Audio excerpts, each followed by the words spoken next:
C'est à Sadirac, salle Cabrales, que vient d'ouvrir le premier vaccinodrome de l'Entre-deux-Mers. Un lieu accessible à toutes et à tous les habitants du territoire.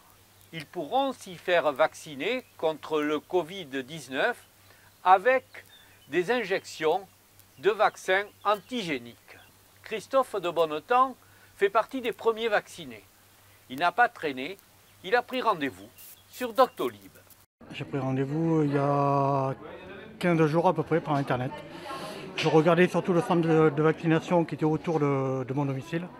Et donc Sadirac était un lieu approprié. J'avais déjà eu un contact par mon médecin traitant. Et c'était le vaccin AstraZeneca et je ne le voulais pas celui-là. Et donc voilà, je me suis inscrit à celui-là. Une fois rentré dans la salle Cabrales, Christophe a suivi un parcours fléché qui débute par remplir un petit questionnaire pour savoir si j'avais eu de la fièvre les temps passés, voilà, si j'avais eu des vaccins il y a quelque temps. Et voilà, suite à ce questionnaire, donc, je vais passer devant un médecin qui va examiner mon cas et puis me dire si je peux être vacciné ou pas. Deuxième étape, la consultation avec un docteur. Elle est destinée à contrôler plusieurs éléments. On recherche des contre-indications médicales récentes. S'ils ont eu un Covid récent, s'ils ont eu de la fièvre en arrivant, s'ils ont eu un vaccin dans les 15 derniers jours. Voilà, pour essayer pour voir s'il y a des contre-indications à faire l'injection aujourd'hui. C'est surtout ça qui est important. Piqué, alors j'ai un peu froid aussi. D'accord, vous inquiétez pas, c'est normal. Voilà.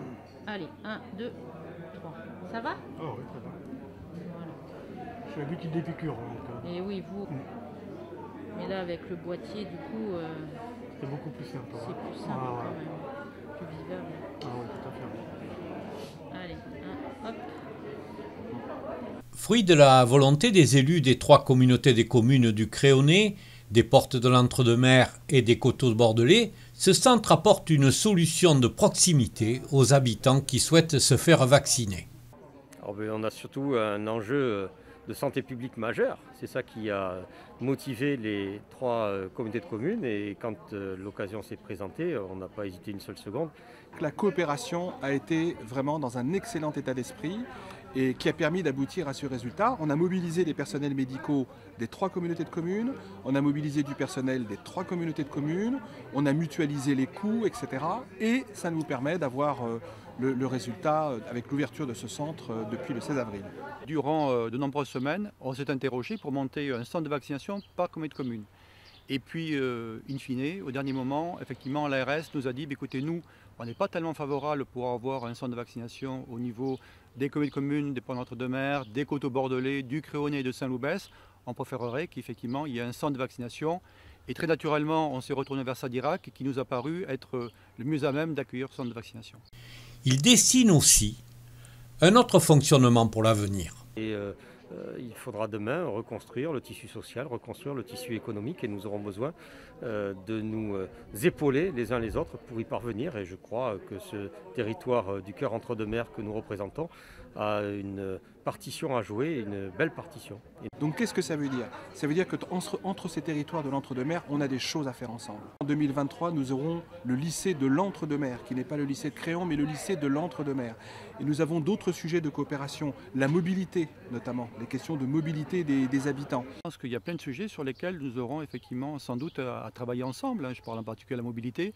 La mobilité, ça ne concerne pas que le territoire des Portes de l'Entre-deux-Mers, ça concerne plusieurs territoires. D'autres sujets, je ne sais pas, moi par exemple, la vie économique, il y aura sans doute des sujets à traiter en priorité les uns avec les autres. La réussite des élus est soumise entièrement à une condition, l'approvisionnement en vaccins du centre. Et là, c'est pas gagné. On est très inquiet par rapport à ça, parce que les chiffres annoncés ne sont toujours pas les mêmes. Les chiffres annoncés sont en diminution. Et puis nous sommes pendus au téléphone avec Alain Zabulon par rapport à la livraison de ces vaccins. On nous assure que non, ça ne pourrait pas tourner court. On espère simplement pouvoir faire arriver au rythme qui était prévu au départ, c'est-à-dire 1000 vaccinations par semaine.